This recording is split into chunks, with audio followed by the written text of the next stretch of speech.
Hi again, fellow unlicensed thinkers. Today I want to talk about the observer effect, but more specifically the other side of the observer effect, the scary side of before it happens. And of course, before we do that, if you could hit the like button for me right there, thank you. I can't quite reach it from here. Okay, so the observer effect is when you start seeing something. So something is brought to your attention and then you start noticing it everywhere. So maybe you bought a new car or you're thinking about buying a new car. So that's on your mind. It has come to your attention. And now you start seeing that car everywhere. That's one observer effect. There is the one of a new word that you learn. And now all of a sudden you see it in newspapers. You hear people saying this word randomly. For me, I recently met the first person that I'd ever met named Sean, spelled S-H-A-N.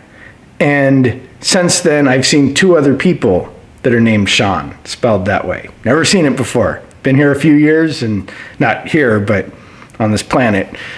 Been here a few years, never seen that before. All of a sudden, I'm seeing it. Does that mean that there's just now people who are named Sean who are in their 40s? Well, I don't think so. I'm pretty sure they've probably been named that for a long time. So that means that I'm just coming into awareness of this. Now the question is how many times did I see people named Sean previously and spelled that way, S-H-A-N, and I just didn't notice. Didn't even occur to me. It's a weird thought, but we'll get to that. Maybe in your town, you go to the same places as somebody else. Maybe you cross paths with that person 100 times and you never notice. But then you're introduced to him and it's like, hey, this is Joe. And you're like, oh, hey, Joe, have I seen you before? You look familiar. But then when you're out doing your grocery shopping, there's Joe. And then you're out at the mall. There's Joe again. Is Joe everywhere now? Did Joe not exist previously? How did Joe get here? Well, it's because my attention was brought to Joe. I learned how to see Joe. I learned how to see this particular word or this particular car. Or I never really developed a taste for wine, but I do understand the concept of it tasting good. So we'll go with that. But when people taste wine, they're looking for specific things.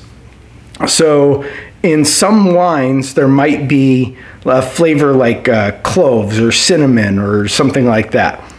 And I could probably taste that wine and not have any clue.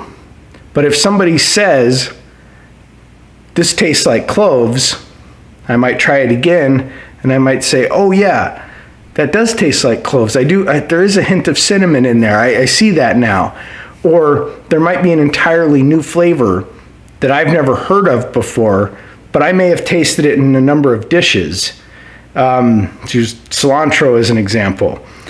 I never really paid attention to what cilantro was. I thought that was just the flavor of some Mexican food. I don't know. And so then somebody brings it to my attention. This is cilantro. This is what it tastes like. And oh, now I taste cilantro here and I taste cilantro there. But previously it was just sort of mixed into the background and it didn't really garner any attention from me. And so what's happening is, yes, your attention is being brought to that thing. Your attention is being put on that. So that's one aspect of it. But there's also the aspect of you are learning how to see that thing. You are learning how to experience that thing because previously you didn't really know how to experience it. It didn't exist in your world.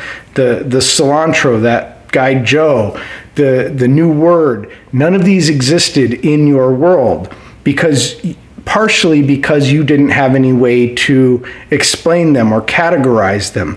They just existed in the background without your knowledge. And so the question here, and kind of the scary part, is what happened before you learned of these things, before you learned how to experience these things? We know they existed. Well, we're pretty confident they existed. And so what happened before then? When I just learn a new word, and I'm going to just use my favorite word, epiphany, because I love that word. I love the way it's written. I love the way it sounds. I love everything about the word epiphany.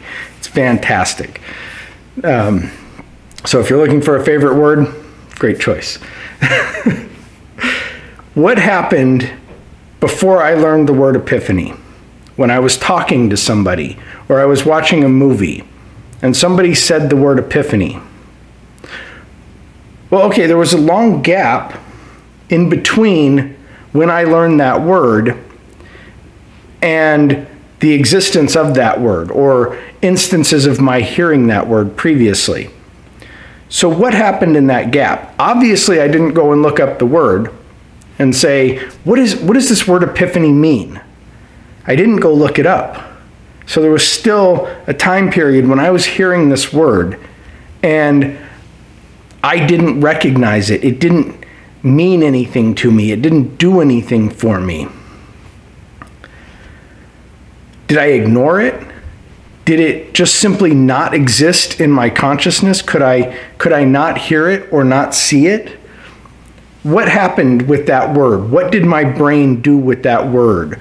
Or what did my brain do with that guy Joe that lives in my same town that I just never even knew about before, but I saw him all the time? What did my brain do with that? So then, what is my brain doing right now? Right now, what is my brain doing with whatever things I have not yet learned how to experience? There could be things right here in my apartment that exist that I have not yet learned how to experience, to see, to hear, to touch, to recognize, to have the experience of. I can't see them. They are not within my reality right now. Be that because of attention or because I haven't learned to see them. They're sitting right in front of me. When I go out, there's things that are right in front of me that I can't see. There are things that are being said that I can't hear, that my brain is just not allowing me to have a conscious experience of. They still exist, but they don't exist for me. Now think about how weird that is, because you can go through the world, and even if you try to look for things that you don't know how to experience yet, you don't know how to experience them.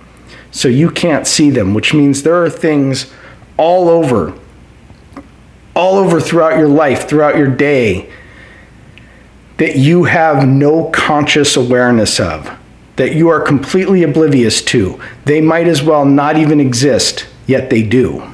They do exist, and they do have an effect over you. So how do you learn how to see them? Learn things outside of your bubble. And I've said that before. Expand your bubble. Learn things that you hate, that you find disgusting. Learn about them. Learn something about them. I don't suggest going into some rabbit holes, but I'll leave that up to you. Just a counter opinion is more what I'm talking about. Learn what people on the other side think. See what you're missing. See what you're not being told. Because the question that brought this up, and the question that I'm really going to leave for you to figure out for you, is this: what are we not seeing, hearing, experiencing that's right in front of us? And how can that be used against us? And in today's world, I'm going to bring up the example of the mainstream media or big tech censorship of things. What are they keeping us from experiencing by not teaching us about? What could they teach us about that would allow us to experience that, to see that, to recognize that that is happening, to recognize what's going on? What are they hiding from us simply by not teaching us what that word means, or what that thing looks like, or what that flavor is? What could they be hiding from you? What could you be sitting there watching on TV or hearing on the radio and not experiencing because they're purposely not telling you how to experience it? So let me know what you guys think in the comments, and be sure to hit like and share. And Everyone give a big hello to my good friend Scribbles here. He absolutely loves being on camera, and I will talk to you again tomorrow. Have a great day.